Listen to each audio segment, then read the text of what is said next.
श्री कृष्ण ने दुर्योधन को बताया कौरवों की हार का असली कारण। आइए जानते हैं इस वीडियो के माध्यम से। अंत तक बने रहिए हमारे साथ। नमस्कार दोस्तों, स्वागत है आपका हमारे YouTube चैनल कर्मा में। दोस्तों, भीम ने दुर्योधन की जांघ तोड़ दी थी। वह खून में लथपथ होकर रणभूमि पर गिरा हुआ था। बस कुछ ही समय में दम तोड़ने वाला था, लेकिन भूमि पर गिरे हुए ही उसने श्री कृष्ण की ओर देखते हुए अपने हाथ की 3 उंगलियों को बार बार उठाकर कुछ बताने का प्रयास किया। पीड़ा के कारण उसके मुंह से आवाज़ धीमी धीमी ही निकल रही थी। ऐसे में श्री कृष्ण उसके पास गए और कहने लगे कि क्या तुम कुछ कहना चाहते हो। तब उसने कहा कि उसने महाभारत के युद्ध के दौरान 3 गलतियां की है। इन्हीं गलतियों के कारण वह युद्ध नहीं जीत सका और उसका ये हाल हुआ है।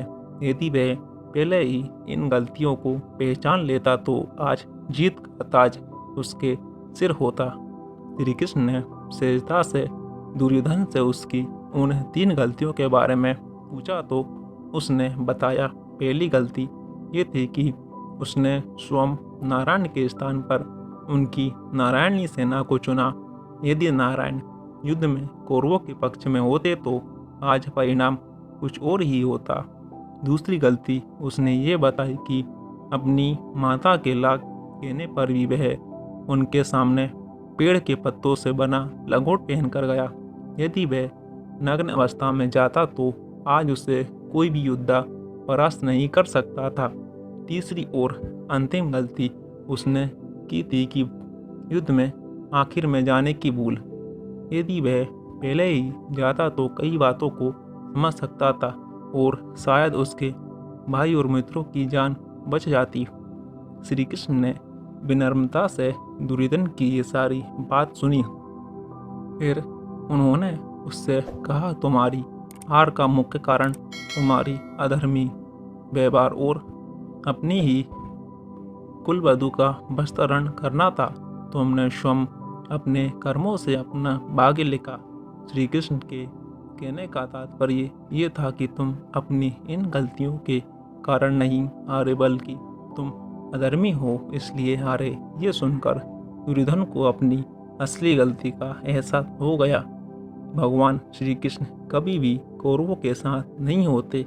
ये उनकी ही लीला थी कि दुर्योधन ने उनकी जगह उनकी सेना को मांग लिया, क्योंकि सबसे कठिन तो जयद्रथ को मारना था, फिर भी उसे मारा।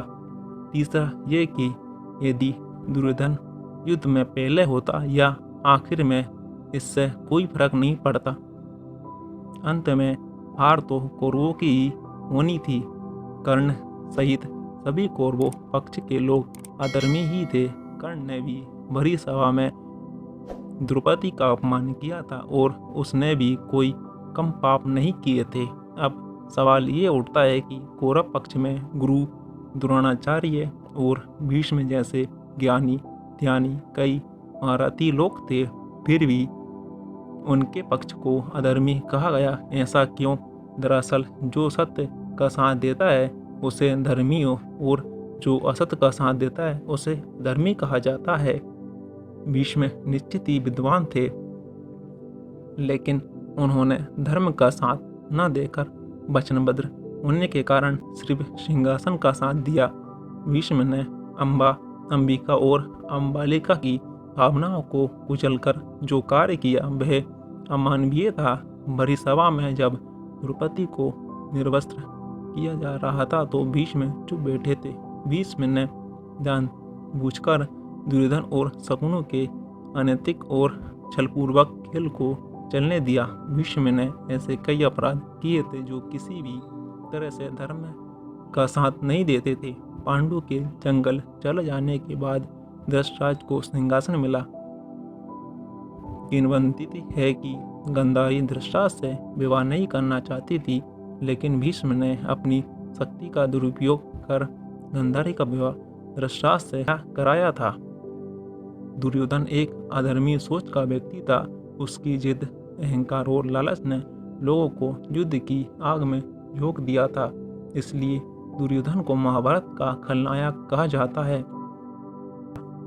अगर वीडियो अच्छी लगी हो तो वीडियो को लाइक करें, हमारे चैनल को सब्सक्राइब करें, साथ ही साथ बेल आइकन को भी क्लिक करें। धन्यवाद।